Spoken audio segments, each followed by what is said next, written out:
So years ago, I worked with a leader, a boss, that had she was really, really talented, but she did something pretty unethical, and I followed the right process and reported it and experienced what we call workplace retaliation.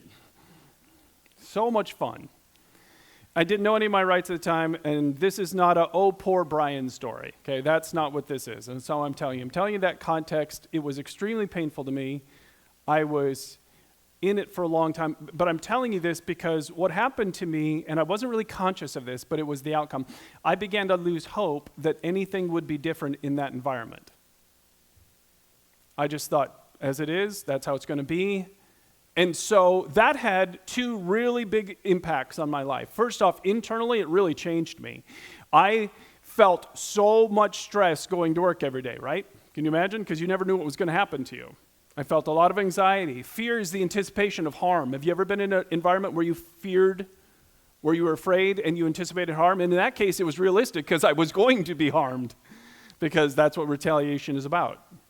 And so I had all of this internal stuff going on, but then externally too, it impacted me when I lost hope.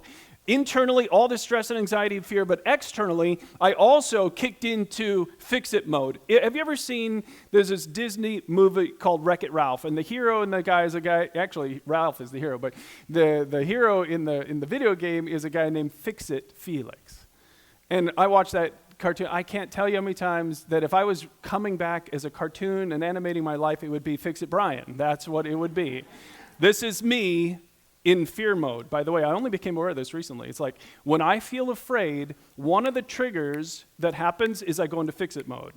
I can fix it, and that's what I do. And I set out to try and fix it in any way I can. And so that's what happened during that season of my life. I lost hope that anything would be different, as if there is no God. That's how I was living. And so I was full of anxiety and stress and fear, and I kicked into work mode, and I can work. And so I would work all day, and I would finish my work, and then I would work all evening on resumes and sending out applications. I would get into these interviews, and I'd make it through the interview process all the way to the end, and I wouldn't get the job. All the way to the end, I wouldn't get the job. And it went on like this for months and months and months and a long time, and I was so stressed. And so we started this message is a continuation from last week. So I don't love breaking messages into two parts because I know everybody can't come every week. So for those of you who missed it, I started by asking people to think about situations in your life where you have either lost hope or you're losing hope, that anything will be different. And in that context, we talked about last week, we said what's really happening is the spiritual reality that Jesus came to reveal is that we all have a little kingdom. It's a little kingdom. It's not a big kingdom. You're a king. You sit on a throne, figuratively, where what you want done is done. Like right now, I can choose what I'm thinking about and what I say and what I do and how I spend my time and money, what I pay attention to, the choices I make. So as soon as that Vesperman's truck pulls up, for those of you watching online, we have Vesperman's ice cream coming after the service today. So as soon as that truck comes up, if I want to, I can literally walk off the stage, walk out and get ice cream and come back and eat it in front of you while I talk, right? That is within my kingdom. Now, you may make a decision from your position as king of your little world and say, forget this, I'm going out and getting ice cream too, right? So this is the reality of our spiritual reality is that we have this little kingdom. The problem comes when we try and influence other people's kingdoms, right? So that's when you get all this stress and fear and anxiety and failure, this loss of control. Because how much are you really in control of another person's opinion? You can influence it, right? But you can't control it. How much are you in control of another person's choices today? How much are you in control of another person's feelings today? And then, spiritual decisions. Do we control that? Do I get to decide how other people around me, what they believe about Jesus? No, I can influence it, but I can't make the decision. I don't control future outcomes and circumstances, and so much of what was happening to me in that stressful season of my life was somebody had done something that I considered wrong, and I was trying to control what I have no control over. I have no control about how somebody else treats me, and I have no control over whether or not anyone wants to hire me. I can influence, but I can't control. There's a difference, right? I can't control it.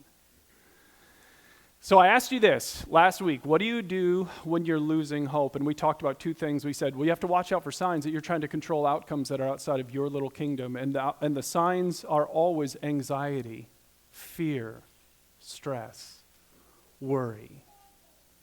Are you worried about anything today? Are you feeling stressed about anything today? You know what you're doing when you do that, right? Worry is always a sign that you're trying to move the boundary of your kingdom beyond where you actually have any power. And so he said, what we do then, what Jesus is inviting us to is, he's like, hey, come to me, all you are weary and heavy laden, and I will give you rest. Like, if you'll give your kingdom to me, then I can help you. And so we surrender outcomes to God. And so for the way this really works today is you got to have this in your mind. What situation in your life is causing you stress today? And I really want you to be thinking about that, okay? What situation in your life is really causing you to feel stressed or anxious today? So you think about all the things we try and control. How many of you are owed an apology by somebody in your life, and they haven't apologized, and you're losing hope that they ever will, right? Ever try and you try and get them to understand so they can apologize? Yeah, it's a lot of fun. How many of you feel unappreciated by someone in your life? And you just really want them to know so that they can appreciate, right? You're going to make them. How many of you have a big need in your life? How many of you have a financial need that nobody knows about? And you feel the weight of that today? Or how many of you are watching someone you really love make a decision that you know is going to be damaging to them, and you love them? But are their decisions in your kingdom? So we're in this series called The God Who Hears, and what I want to show you today is this: how to make God do what you want him to do. A couple of you caught that. I was just seeing if you're paying attention. All right, sorry about that. That is not our theme. That is called idolatry. That's idolatry. When you use God to get what you want, that's idolatry. Because who's really in charge then? Right? That's not what we're talking about. I want to show you how to connect with the God of grace. So please open your program. I was just seeing if you were paying attention. So grab your notes, grab a pen. There'll be some things you can write down as we get into this today. Welcome, of course, to those of you watching online. Glad you tuned into us. If you go to our website at Peniel Church Life, you can get these notes as well and follow along. So here we go. Let's talk about just two things today. First off, so it's a continuation from last week. We ask for grace. We ask for grace. When you are losing hope and you have a need, or you have the need, you see something going on in the life of someone you love, we always come to God for grace. And that's probably one of the churchiest words, right? If I went into Southwest Wisconsin, I started asking people, what does grace mean? And I started asking Christians, what does grace mean? I'd get 1,000 different answers, right? I mean, if I were to ask you, what does grace mean? Most Christians have this concept, it means something really good. And we sing a song about it, Amazing Grace, but I don't really know what it means. So it's critical that you learn this. I learned this definition about 15 months ago from Dallas Willard. He said, grace is God acting in our lives to accomplish what we cannot accomplish on our own. So if you can fix it, that's not grace, that's just you. But if you can't do it and it gets done because God shows up and does it, that's grace. That's what we all want. We want more of God. Listen, I don't want any more of me. Fix-It Brian is a miserable way to live. I want God in his grace to show up in my life and do what I can't do on my own. That's what I want. I want more and more and more and more of God. And that's the offer. And it is incredible. And I wanted to make you think about this in a totally different way today. So look at this verse. Paul wrote to the church in Ephesus and he said, I also pray that you will understand the incredible greatness of God's power for us who believe. Okay? It's the same mighty power that raised Christ from the dead and seated him in the place of honor at God's right hand in the heavenly realms. So he said, here's what's the new spiritual reality. When you put your faith in Jesus Christ, at that moment of surrender, The power of God is now aimed at you. That power can do anything, including he said it's the same power that raised Jesus from the dead. So if you want to see how powerful that is, after the service is over, go to a funeral, or go to a cemetery, and walk up to a gravesite and resurrect somebody, right, with just your words. Bring them back to death, and back from the dead, and not like a zombie. I mean, fully alive, completely healed, right? Do you have that kind of power? It's silly to even say it. We don't have that kind of power. But the power that raised Christ from the dead, he said, is now aimed at those of you who believe. So I wanted to give you a different way to think about this, because I heard something recently that just made me think about this differently. If you were, some point in school, you probably heard Albert Einstein's formula, right? Remember this? E equals mc squared. So remember what the formula means? E is energy. The energy in any item is equal to the mass of the item, the weight, times the speed of light squared. I remember passing the test in high school physics, but I didn't understand any of that. So you know what the speed of light is, right? How fast light travels in a vacuum, like outer space. Light travels at approximately 330,000 meters per second. I mean, just mind-boggling. 300,000 meters per second. So if you want to understand how much energy is in a single item, you take the mass of it, you take 330,000 meters per second, times itself, times the weight of the item, and that's how much energy there is. So I wanted to show you something. So I went out yesterday and bought a simple loaf of bread. So some of you are going to understand E equals mc squared for the first time in your life, because I never understood it till I heard this just a few months ago.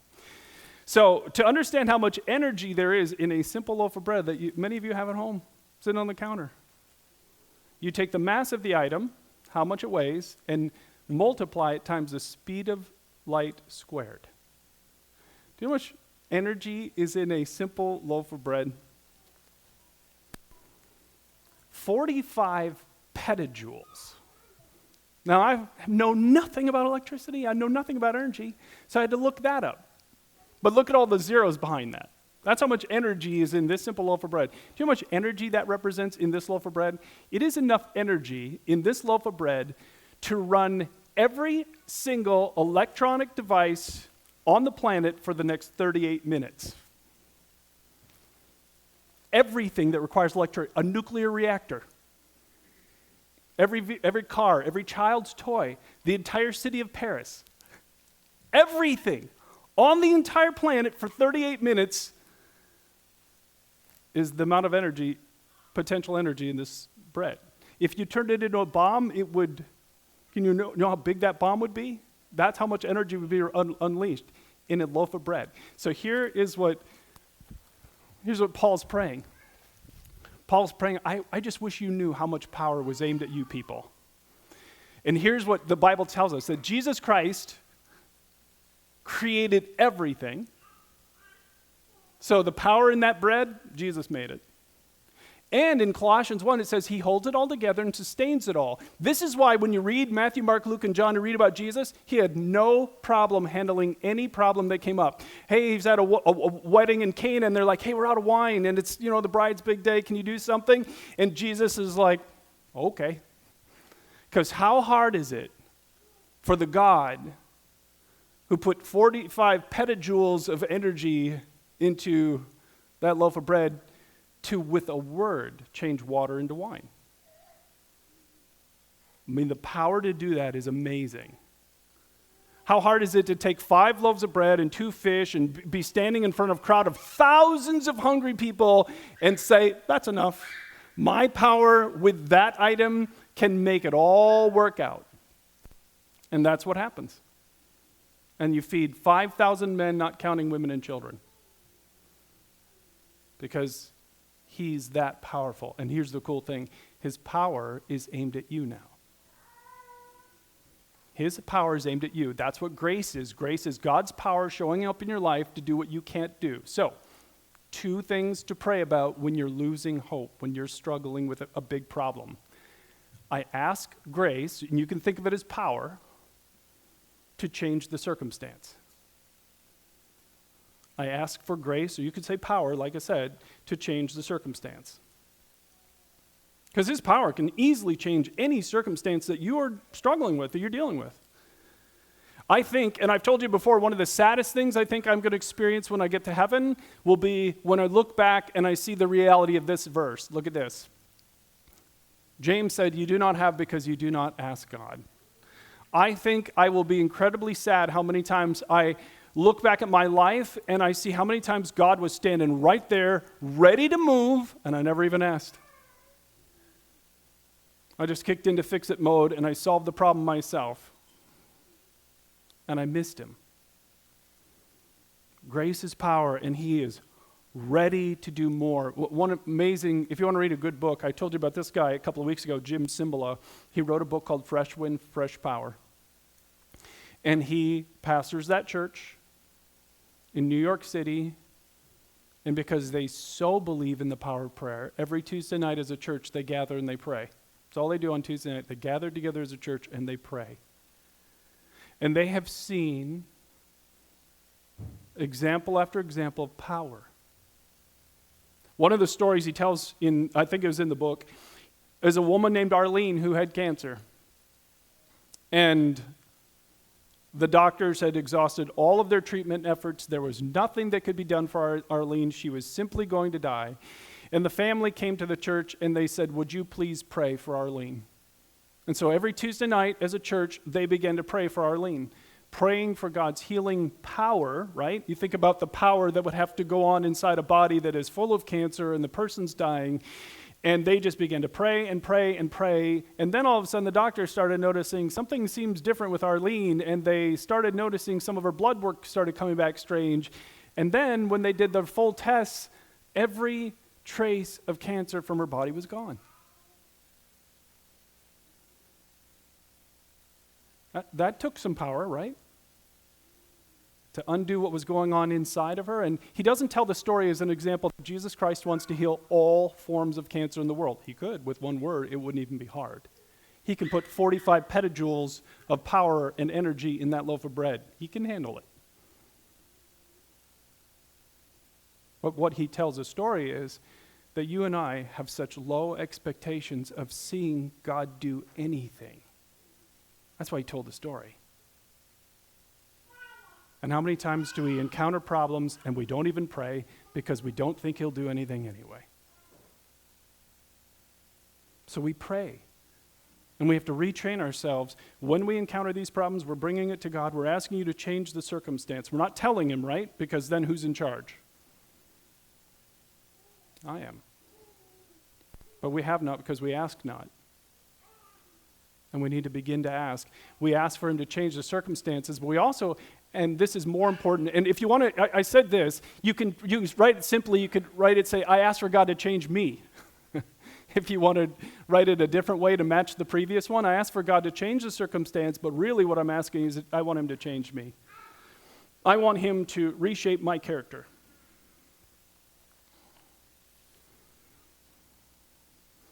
Take a look at the offer in the Bible, and this is amazing when you read this. Paul wrote to the Roman church, he said, I pray that God, the source of hope, will fill you completely with joy and peace because you trust in him. Then you will overflow with confident hope through the power of the Holy Spirit. There's so much in this verse. It's amazing. Look at this verse, though. So look at what God wants to do. He wants to fill you completely. And what does he want to fill you with? Joy, peace, hope. So, an internal question, don't need to answer it out loud. Think about it yourself. Are you today filled completely with joy? Despite the circumstances you're going through. Filled completely with peace. Despite the circumstances you're living through. And he says, so what's the key to this? To this filling, and think of it like a pitcher full of water, an empty glass, and this is God, and he's just pouring his character into us. Because is God peaceful? Is God ever anxious? Ever? No. God is full of peace and full of joy. at all times. And he's like, if you'll let me, I'll pour this into you so that you overflow with hope. And what the key is that you trust him. And we're coming back to that phrase because it's really, really important. You have to learn how to trust in him. So here's the two things that we pray for when we're struggling and we have a need in our lives. So I want you to think about this. Don't say anything out loud. In your own mind, if you could push one button or the other button today, which button do you push? If God said, here you go, here's your two buttons. You can push button A and the circumstances that you're in will change, or you can push button B and I will give you my character. You will be full of joy, completely filled with peace. Which button do you push? I bet more Christians would push button A than button B. Matter of fact, I bet, and in my own life you can see it, when I go through really, really hard things, the only thing I pray about is the first one, not the second one.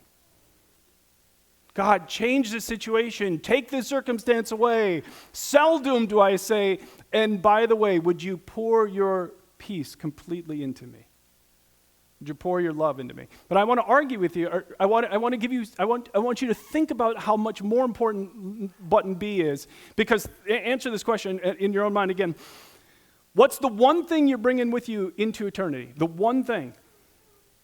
All of you know what the one thing is that's coming with you when you die. Cash. That's it. It's the only thing coming with you. Your money. You're going to be up in heaven handing out dollar bills. Everyone's like, yeah, look, I brought some with me. Isn't this great? And they're like, yeah, it's streets of gold, pal. We don't need your money, right? You're not bringing money. You're only bringing you. And the goal is to be like Christ in this world. Did you know that? Jesus said everyone who is fully trained will be like their master. So the reality is there's gaps. I go through situations and I don't have peace, and I go through situations and I don't have joy, and I lose hope, all those things. And so it is his goal to use these painful situations we go through to give me the opportunity to receive his character in me. So here's the key question. When you're struggling and you're suffering and you have a need, to tap into this when we say, God, what would you like to do in me during this time? What would you like to do in me? So the first one, we're asking him to do something about the circumstance, but just as importantly, we're saying, I need your grace, your power in me to do something about me. Because that's the offer. And let me give you an example of this. So this is my daughter, Rachel. My daughter Rachel and her husband Jake and two of my grandkids, and they live way down in Tyler, Texas. So they used to live in Appleton. And in 2021, they were living in Appleton at the time when a big storm went through Appleton, and this happened. So that is an enormous tree. And what you cannot see under the tree at the front is their house.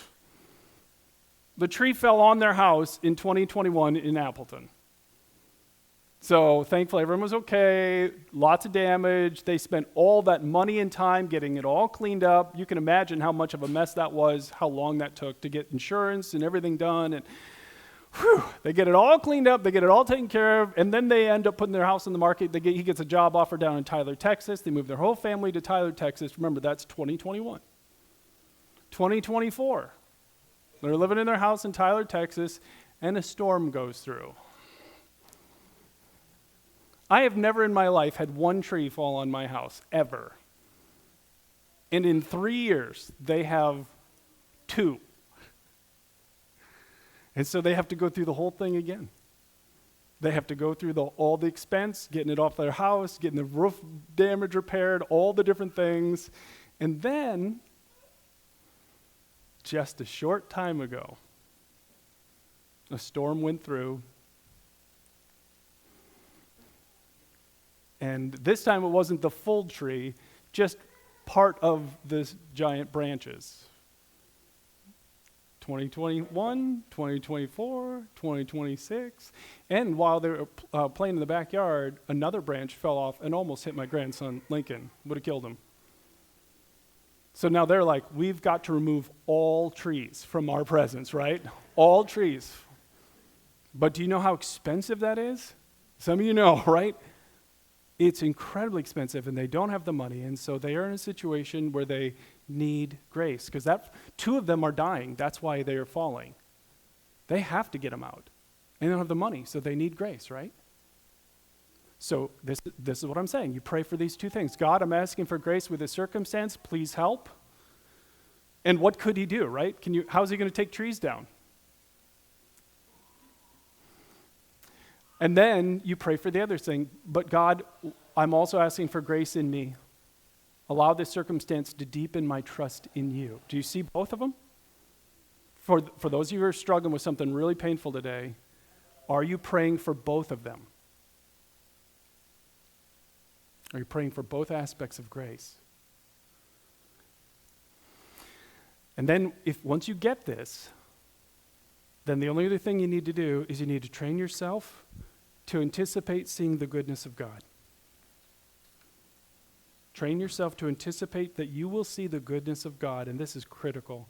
It keeps you from ever losing hope again. So train yourself to anticipate seeing the goodness of God. So here's what I mean by that. Take a look at this. Romans 8:28 says, we know that in all things, God works for the good of those who love him. So in trees falling on roofs, is that good? No, it's not good. But will God work in that situation to bring something good for Rachel and her family? Absolutely. Matter of fact, David put it this way, I remain confident of this, I will see the goodness of the Lord in the land of the living. We literally sang a song a little bit ago which says, surely your goodness and love will follow me all the days of my life. So with that painful thing that you're dealing with today, do you have any anticipation that you will see the goodness of God in that situation show up somehow? If you don't, then you will lose hope. We know what he's promised, that we will see the goodness of the Lord even in difficult situations. So how do you tap into this? Okay, so this is going to be one of the hardest slides I have shown you in a long, long time. Thank him for this trial that you're going through. And some of you are like, I'm not writing that down.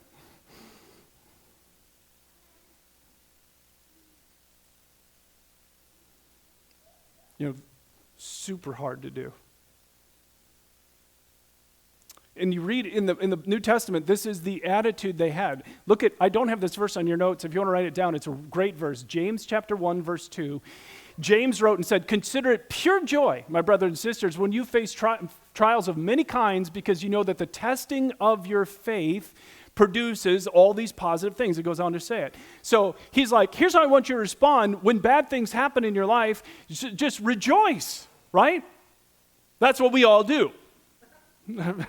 Bad things happen and we're just full of joy. Of course not. So I know so little about this, and I am so bad at this, but one of my heroes in the faith, many of you have heard me talk about him all the time, is George Mueller. He cared for 10,000 orphans in his lifetime in Bristol, England in the 1800s with no money and never asked a human for $1. He just prayed. And God kept providing over and over again. And here's what he learned about those trials. He said, trials are the food of faith. So faith is the key to really experiencing the grace of God. You have to trust him. Because if you stop trusting him, then you will not experience him.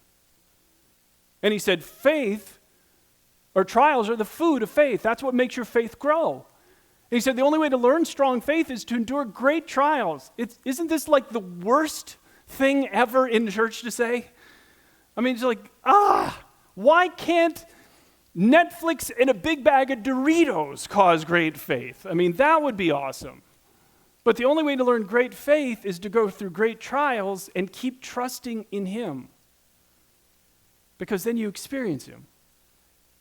In one of those trials, he said, my faith is tried in these days, but I'm happy, for I know that God is testing me before blessing me. I don't know why, when I was prepping this and I read that phrase, it just really resonated. I love the idea of testing before blessing. I love that. For whatever reason, that landed with me this week. Testing before blessing.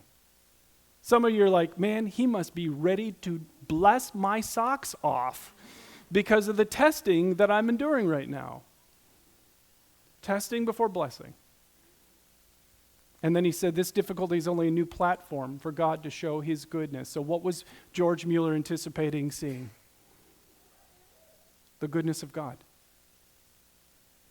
That God in the trial would show up, and the testing came before the blessing. And so how we handle this is we say, God, this really hurts. I don't like it. But thank you for this difficult situation because it's providing me with an opportunity to trust you and see you work. And so we thank him. So I admit, I have not done this year. And I have faced some big trials. And how do you thank God for your granddaughter having cancer?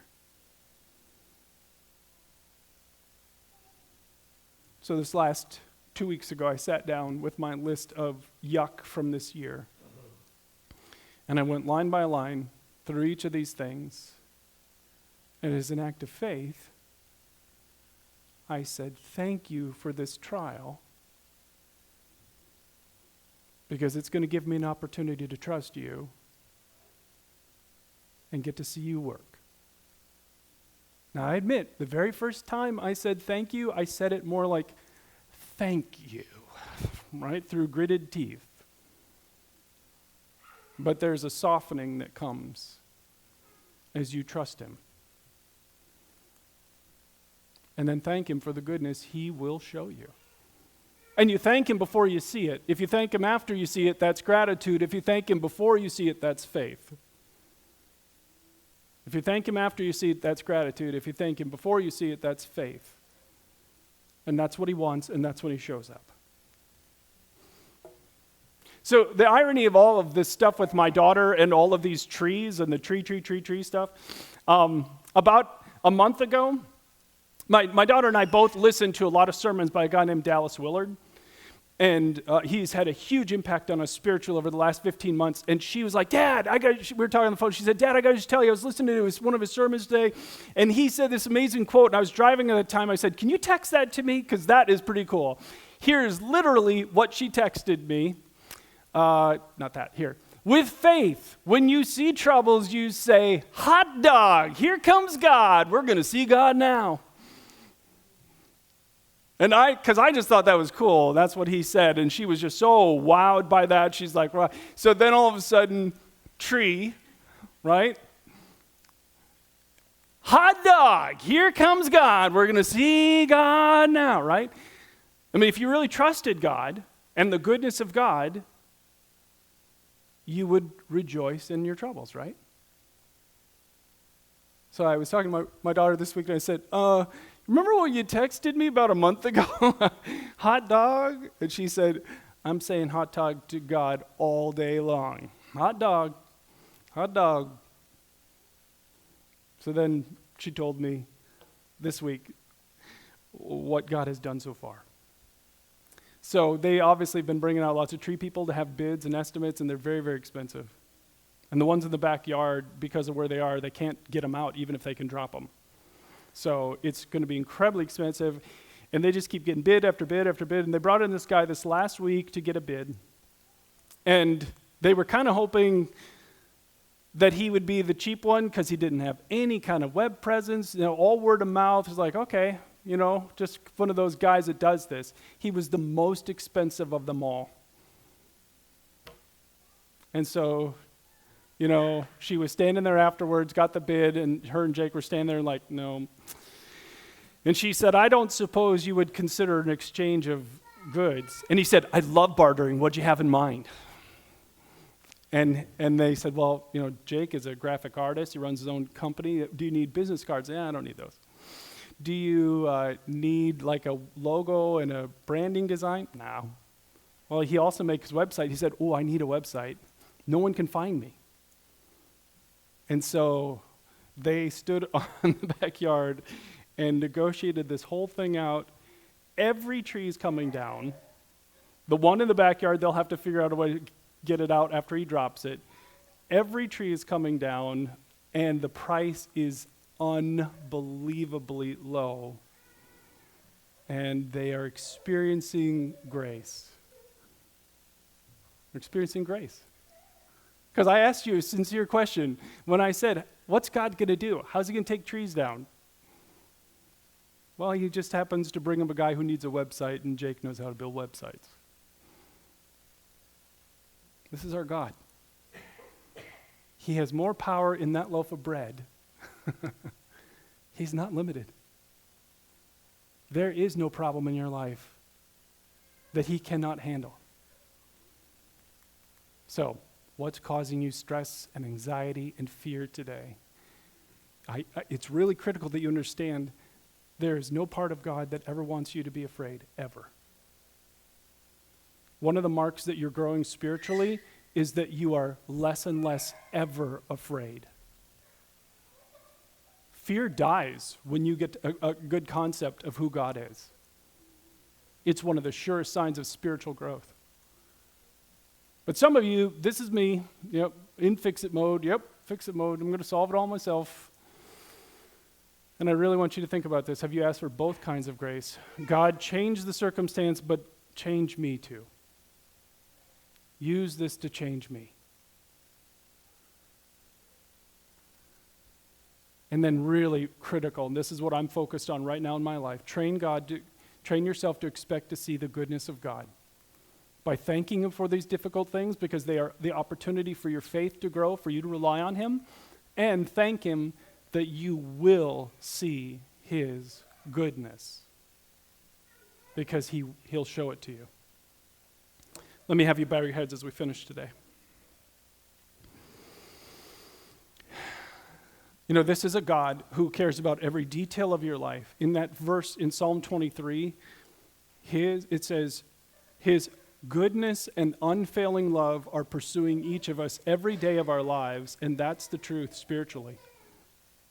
Jesus Christ has never stopped thinking about you, and he just loves you. And he wants more than anything to put you in a relationship with him where you get to experience his life and power. And he did everything to make that possible. I mean, you and I, with God, that just seems laughable, right? And yet he came and gave his life on a cross to pay any debt, our entire debt, that we owe because of the unloving things we've done in this world. He is love, we are not. And he paid that debt for us on the cross and then rose again. And the power that brought him back is now offered to any human being who will come in surrender to Jesus. And if you want to experience his life and power, then you can come right now. And you can say, Jesus, I bring myself to you today. I want your grace in my life. I want to learn to do this entire life with you. Would you please forgive me? Please come and make your home inside of me today. In Jesus' name, amen. Hey, we want to thank you for taking some time to watch this service today. We hope that you found it to be something that will really help you in your spiritual growth. If it raised questions for you that you want to ask us, you can go to our website, again, at Peniel Church Life, and you can send a message to us through our website. Or if you've made a spiritual commitment and you want us to know about it, we would love to send you some follow-up material in the mail. So please don't hesitate to reach out to us through the website. And as always, thanks again for watching.